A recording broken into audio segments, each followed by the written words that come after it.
ದೇವಿಪೈದಿತಿ ಕೋಟಿ ಚೆನ್ನಯ್ಯರ ಮೂಲಸ್ಥಾನವಾದ ಗೆಜ್ಜೆಗಿರಿ ನಂದನ್ ಬಿತ್ತಿಲು ಕ್ಷೇತ್ರದಲ್ಲಿ March 3ರಿಂದ ಆರಂಭಗೊಂಡು March 9ರ ತನಕ ನಡೆಯಲಿರುವ ವಾರ್ಷಿಕ ಜಾತ್ರಾ ಮಹೋತ್ಸವದ ಹಿನ್ನೆಲೆಯಲ್ಲಿ ಪುತ್ತೂರಿನ ಬ್ರಹ್ಮಶ್ರೀ ನಾರಾಯಣಗುರು ಮಂದಿರದ ಬಳಿಯಿಂದ ಗೆಜ್ಜೆಗಿರಿ ಕ್ಷೇತ್ರಕ್ಕೆ ಹೊರೆಕಾಣಿಕೆ ಮೆರವಣಿಗೆ ನಡೆಯಿತು.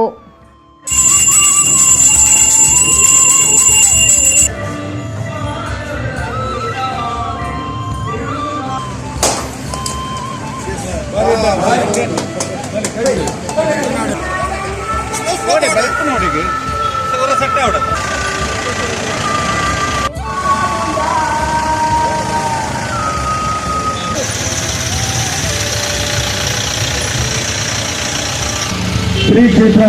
ಗೆಜ್ಜೆಗಿರಿ ನಂದನ ಬಿತ್ತಿಲು